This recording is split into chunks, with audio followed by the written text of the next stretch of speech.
और दीगर political parties मुत्तहिद होकर मरकज़ी सरकार के साथ राबिता किया, होम मिनिस्टर के साथ, तो उन्होंने हामी भर दी कुछ चीज़ों के बारे में। तो जिस तरह उन्होंने उनको मान लिया, इसी तरह हमें भी प्रेस करना चाहिए मरकज़ी सरकार को, ताकि यहाँ के लीडरशिप के साथ, यहाँ पॉलिटिकल पार्टियों के साथ बातचीत का सिलसिला शुरू करना चाहिए, ताकि हम भी अमन की तरफ एक कदम आगे बढ़ सके।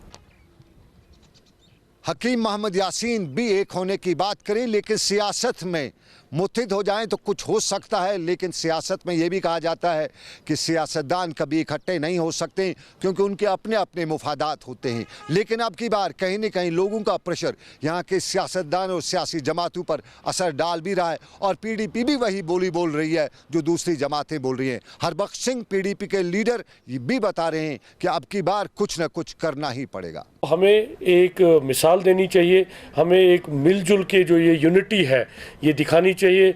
अगर लद्दाख के लोग यूनिटी करके अपने मुतालबे मनवा सकते हैं, तो जो हम जम्मू कश्मीर के लोग हैं, कश्मीर की सियासी पार्टियां हैं, जम्मू की पार्टियां हैं, जम्मू के लोग हैं, हम लोग भी अपनी यूनिटी दिखा के अपने सारे मुतालबात मनवा सकते हैं।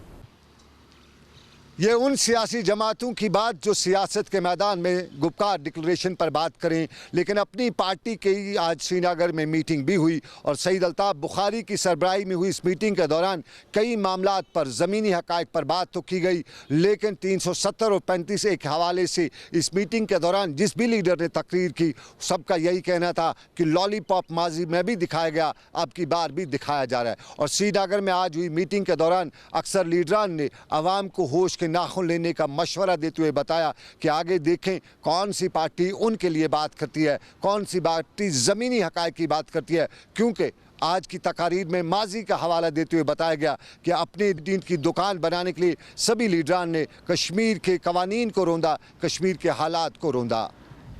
और चलिए अब नाज़रीन दूर दराज के इलाकों का रुख भी करते हैं। करना वादी का वो इलाका है जो लगभग साल के 6 महीने दुनिया से कटा रहता है। अब मौसम बदलने वाला है, सरमा आने वाला है, और करना के लोगों को, टंगडार, टीटवाल और दूसरे इलाके के लोगों को बुनियादी सहूलियात का फुकदान होगा। बिजली तो जाएगी नहीं वहाँ पर, और उसके साथ साथ ज़मीनी रास्ते पर बर्फ़ पड़ेगी, तो बर्फ़ के बाद पूरा ज़मीनी रास्ता कट होकर रह जाएगा। और इन्हीं सभी चीज़ों का जायज़ा लेने के लिए रियासती LG के वज़ीर फ़ारूक अहमद ख़ान ने टंगडार का 2 रोज़ा दौरा भी किया।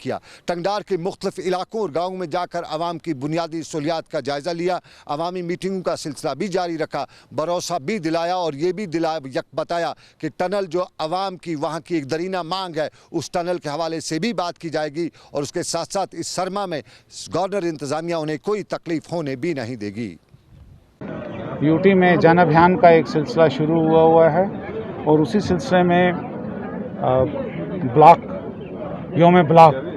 दिवस मनाया जा रहा है, तो उसका नाज़रीन अब हम जन अभियान की बात भी करेंगे। जन अभियान सरकार का एक अभियान, लेकिन उससे पहले एक खसूसी बात जो हम आप तक पहुंचाना चाहेंगे।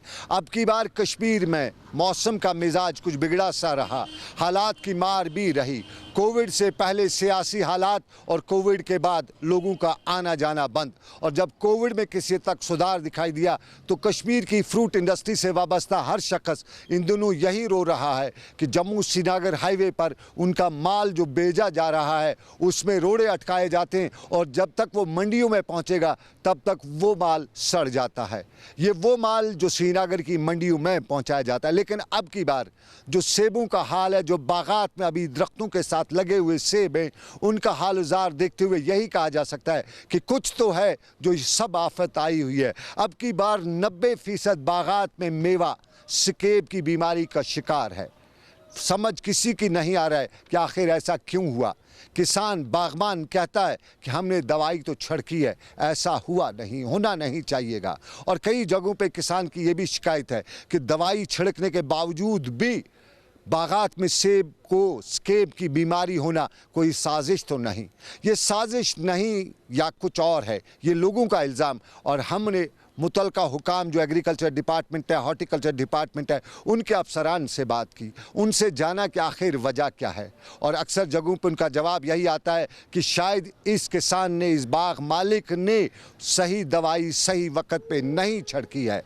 ज़रा उनकी सुने पहले। मेरा नाम आरिफ सुल्तान है, मैं एक PhD स्कॉलर हूँ Tata institute of social science Mumbai में। और मेरा जो अभी काम है ये कश्मीर पे ही है। मैं अभी क्लाइमेट चेंज और एक्सट्रीम वेदर इवेंट्स उनका क्या इम्पैक्ट पड़ रहा है यहाँ पे एपोलॉजी फार्मिंग पे। तो अभी मैं जो अभी फील्ड किया हूँ, अभी सोपोर गया हूँ, बारामूला में पट्टन में मैंने फील्ड किया है। तो जो भी फार्मर्स की इश्यूज़ है तो वो मैंने देखी यहाँ पे। जो फार्मर्स की इस साल के इश्यूज़ हैं तो वो बोल रहे हैं कि मीन्स जो क्लाइमेट चेंज की वजह से यहाँ पे जो हेल स्टॉर्म्स वगैरह हो रहे हैं, क्योंकि अनसर्टन एक्सट्रीम वेदर इवेंट्स जो हो रहे हैं, बहुत ज़्यादा नुकसान हो रहा है उनका। और इस साल जो सबसे बड़ी शिकायत जो आ रही है कि मीन्स हम इस बार जो पेस्टिसाइड्स वगैरह जो पेस्टिसाइड्स उसके बावजूद भी यहाँ पे जो प्रोडक्शन है उसमें बहुत ज़्यादा ये प्रॉब्लम आया है कि स्केव